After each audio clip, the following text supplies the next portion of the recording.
আগামী 19শে ডিসেম্বর কলকাতা পুর ভোটের নির্ঘণ্ট জারি হতেই বিভিন্ন রাজনৈতিক দলের প্রার্থীরা পুরোদমে নেমে পড়েছেন ভোট প্রচারের ময়দানে। কলকাতার 43 নম্বর ওয়ার্ডের প্রার্থী প্রাক্তন পৌরমাতা শ্বেতা ইন্ডোরিয়া এবারে নির্দল প্রার্থী হিসেবে নেমেছেন ভোট ময়দানে।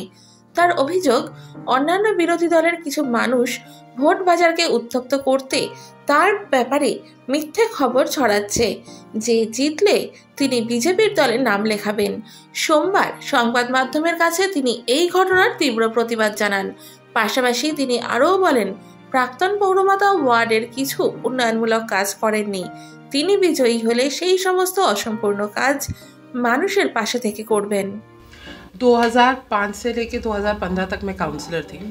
आज 2021 में मैं वापस खड़ी हो रही हूँ। उस समय आपने हिंदू मुसलमान करके ऑपोजिशन ने एक मुद्दा बनाया था कि आप इसको वोट मत दीजिए, हिंदू मुसलमान है। लेकिन मैं मानती हूँ कि वो वाला काट नहीं चला। ज़रूर मेरे अंदर कोई तकलीफ़ होगी या मेरे से गलतियाँ हुई थी जिसकी वजह से कि मैं हारी गई। मैं पब्लिक के वर्डिक्ट को सर आंखों पर लेती हूँ। लेकिन मेरा हिंदू होना, अभी चूँकि मेरे ऊपर कोई मुद्दा नहीं है कि तो एक नया मुद्दा बना दिया गया, क्योंकि मैं हिंदू हूँ तो मेरे ऊपर एक मुद्दा बना दिया गया कि जीत के बीजेपी में चली जाएगी। मैं यहाँ पे कंट्रोवर्सी नहीं करना चाहती हूँ, लेकिन जब यही पार्टी वाले ममता बनर्जी के लिए वोट मांगते हैं या सुदीप बंदोपाध्याय के लिए वोट मांगते हैं या विवेक गुप्ता के लिए वोट मांगते हैं या किसी के लिए भी वोट मांगते हैं, तब ये नहीं कहा जाता है कि वो बीजेपी में चले जाएंगे। क्योंकि श्वेता इंदौरिया हिंदू है तो एक बार इसको बहुत इजीली कनेक्ट कर दिया जाता है कि श्वेता इंदौरिया जीत के हिंदू है तो वो बीजेपी में चली जाएगी। मैं आज आपके मीडिया के माध्यम से डंके की चोट पे कहना चाहती हूँ, मेरा परिवार कांग्रेसी था, कांग्रेसी है और रहेगा, और खून के आखिरी कतरे तक मैं कभी भी बीजेपी में नहीं जाऊंगी। मैं, मेरा परिवार भले राजनीति छोड़ देंगे, लेकिन हम लोग सेकुलर को मानते हैं। 2005 में, आज आप मेरा वार्ड देखेंगे, मेरा वार्ड में सबसे ज़्यादा तादाद मुसलमानों की है।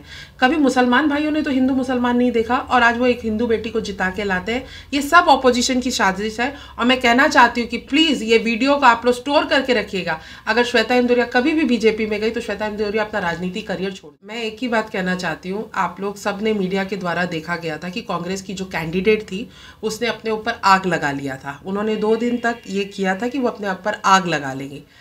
मेरा मानना ये है, मुझे इस तरीके की सीख दी गई है कि मैं किसी के मरने के ऊपर राजनीति नहीं कर सकती हूँ। आज खुदा ना खास्ता अगर वो अपने आप को जला लेती और उन्हें कुछ हो जाता तो उनके घर वाले मुझे हाय देते।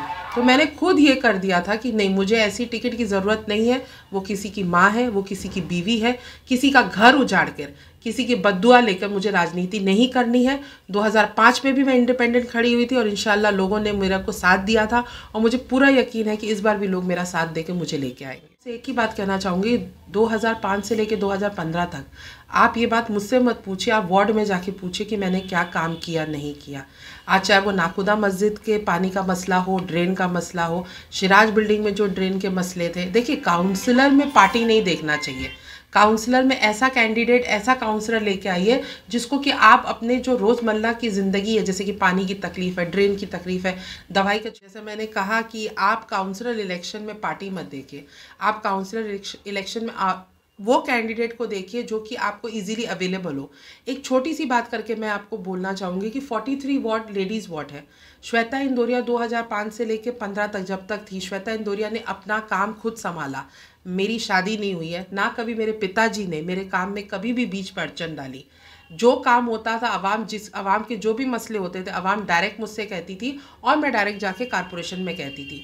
आज आप जाके सिर्फ एक बात पूछिएगा कि मेरे सामने जो भी नुमाइंदे खड़े हुए हैं, उनके शौहर वार्ड में काम कर रहे हैं। क्यों? कैंडिडेट क्यों नहीं आ रहे सामने?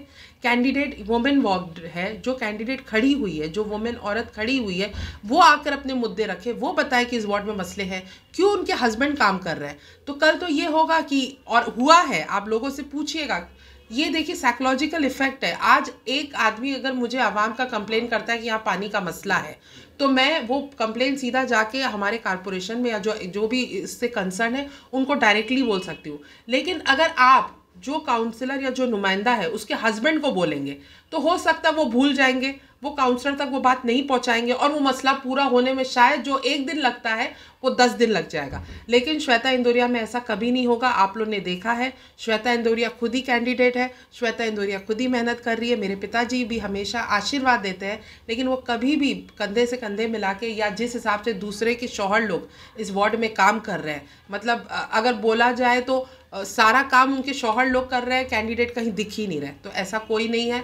आप खुल के डिबेट कराइए, आप खुल के मसले पूछिए मुझसे, मैं दिल खोल के और पूरे मसले, क्योंकि मैं जानती हूँ 17 साल में वार्ड 43 के क्या है, चाहे वो पानी का मसला हो, ड्रेन का मसला हो, सफाई का मसला हो, कंजर्वेंसी का मसला हो, जो भी मसले हो वो मैं सब जानती हूँ डायरेक्टली और मैं बोल सकती हूँ। आइए ना, आप खुलेआम एक तो प्लेटफॉर्म दीजिए, मैं चैलेंज करती हूँ दोनों कैंडिडेट मेरे सामने आए और मैं उनको बताती हूँ, और या वो मेरे से चैलेंज करे या मेरे से पूछे कि क्या मसले हैं। मैं पूरी तरीके से ये श्योर कर पाऊंगी कि मैं उनसे ज़्यादा जानती हूँ, क्योंकि 17 साल श्वेता इंदौरिया ने खुद ने इस वार्ड को दिया है, उनके पिता ने या उनके भाई ने या उनके परिवार के किसी और सदस्य ने नहीं दिया।